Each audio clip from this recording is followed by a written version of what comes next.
so often saying, "Oh, what a beautiful morning, oh, what a beautiful day." At 4'11", according to her driver's license, Mama was sure to remind all of us in the vertically challenged Taylor family that as long as our feet touch the ground, that's all that matters.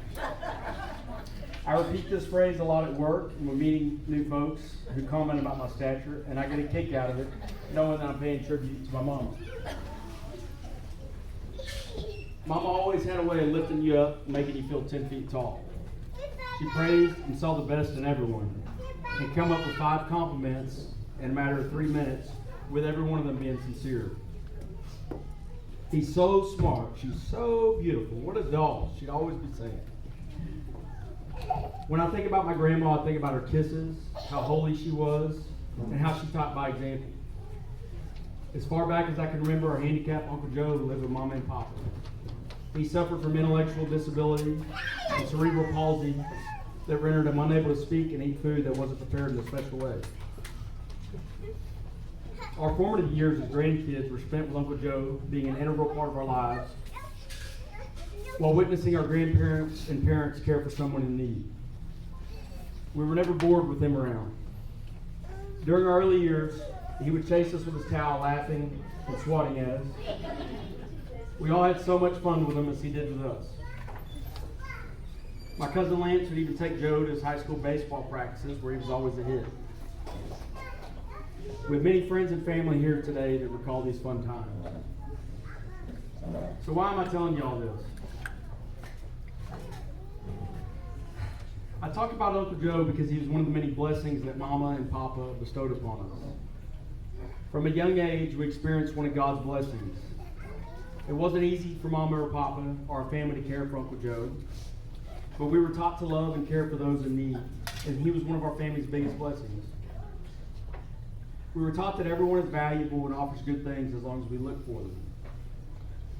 Look for the positive in people. Look for the good. It's always there. Speak kindly of others and have love in your heart.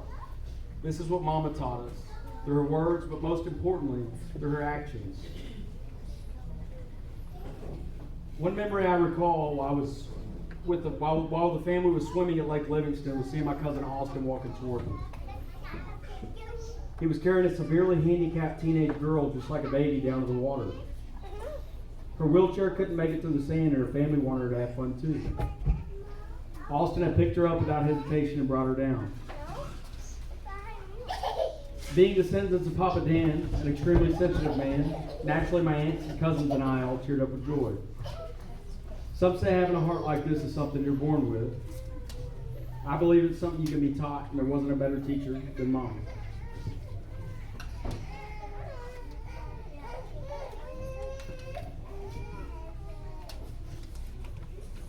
Okay, hold on just a second. Let me get reorganized. Okay.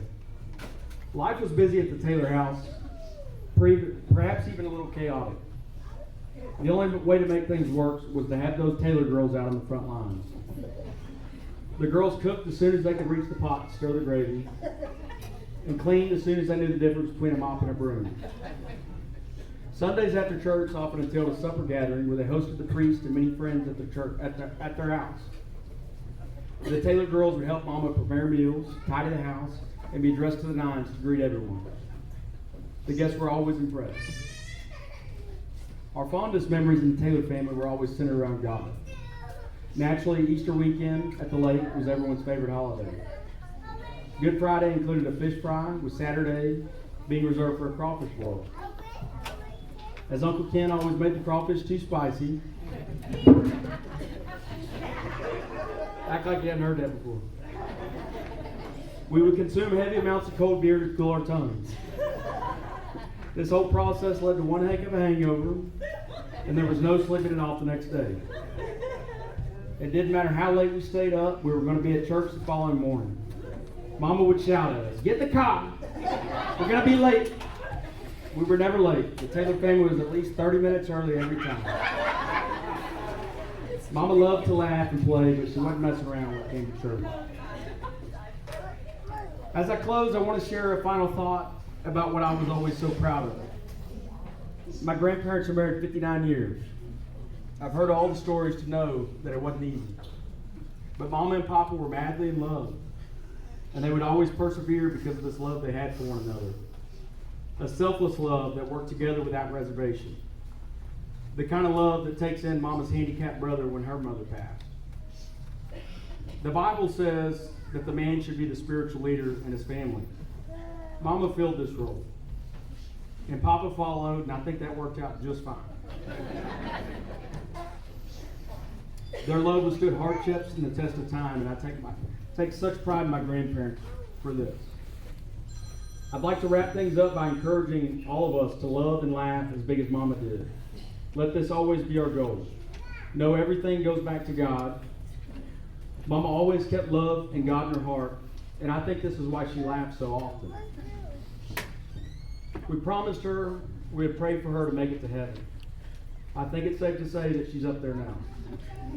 We love you, Mama. We will always honor you by staying grounded in your principles so we can meet again soon to receive those legendary kisses. Thank you.